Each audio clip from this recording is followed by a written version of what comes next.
السلام علیکم۔ آپ دیکھ رہے ہیں اخبار 313۔ مملکت سعودی عرب کا سب سے بڑا اعزاز یہ ہے کہ یہاں پر حرمین شریفین ہے، اور جو مسلمانوں کی تعداد نسلاً یا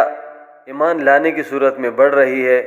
ایسے ہی مملکت سعودی عرب کی انتظامیہ اور حرمین شریفین کی انتظامیہ اس پہ خصوصی توجہ دے رہی ہے، اور اس کے لیے وہ تمام وسائل بروئے کار لا رہی ہے جس کی وجہ سے جتنی بھی زیادہ تعداد ہوں لیکن لوگوں کا رش نہ بنے، اور وہ بڑی مسرت اور بڑے سکون کے ساتھ اپنی عبادات انجام دیں۔ اور اسی فریضے کی انجام دہی کے لیے حرمین شریفین کی انتظامیہ نے نسک ایپ کو لانچ کیا ہے تاکہ لوگ آنے والے زائرین پہلے یہ چیک کریں کہ رش کتنی ہے اور گنجائش کتنی ہے۔ پھر اس کے بعد ایک نئی تبدیلی کی گئی تھی کہ حرم مکی کے مطاف کے اندر صرف عمرہ ادا کرنے والے یعنی احرام والے لوگوں کو چھوڑا جاتا ہے تاکہ وہ پرسکون انداز میں اپنا عمرہ کے مناسک پورے کرے اور وہاں پر رش نہ بنے۔ اور اسی طرح مدینۃ الرسول مسجد نبوی میں وہاں پر زیارت کرنے اور ریاض الجنہ کے اندر نماز اور نوافل ادا کرنے والوں کے لیے اوقات کار میں تبدیلی لائی جاتی رہتی ہے، جس پہ ہم نے پچھلی ویڈیو میں تفصیل بتائی تھی۔ لیکن وقتاً فوقتاً حرمین کی انتظامیہ حرم مکی اور حرم مدنی کے اندر آنے والے زائرین کی تعداد کا ڈیٹا شائع کرتی رہتی ہے تاکہ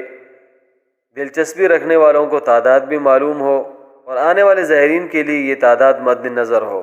اب مسجد نبوی کی انتظامیہ نے کہا ہے کہ نئے سال ہجری 1444 کے ابتدائی 3 ماہ کے دوران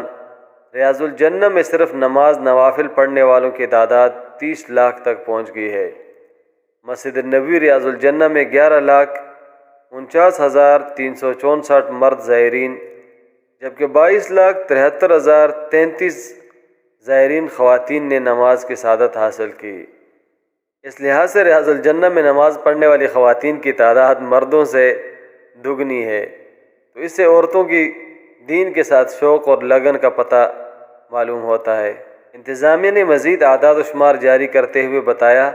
کہ 3 ماہ کے دوران 41,25,257 افراد نے روضہ رسول صلی اللہ علیہ وسلم کی حاضری کی، اور مزید بتایا ہے کہ مسجد نبوی کے صحنوں میں ٹرانسپورٹ سروس سے 2,80,000 سے زائد معمر افراد اور معذور افراد نے فائدہ اٹھایا، یعنی وہاں پر جو الیکٹرک اور گالف گاڑیاں چلتی ہے جو معذور اور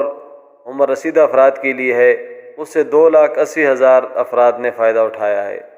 جبکہ مسجد نبوی کے دالانوں میں 8,25,000 سے زائد افطار پیکٹ روزہ دار افراد میں تقسیم کیے گئے ہیں۔ اللہ رب العزت سے دعا ہے کہ وہ حرمین شریفین کی انتظامیہ کو زائرین کی مزید خدمت کی توفیق عطا فرمائے اور اس کا اجر عظیم عطا فرمائے۔ آپ کے قیمتی وقت کا انتہائی شکریہ۔ اللہ حافظ۔ سبسکرائب کے بٹن پہ کلک کریں، بیل کے آئیکن پہ کلک کیجئے تاکہ ہر نئی ویڈیو کی نوٹیفیکیشن آپ کو مل جائے۔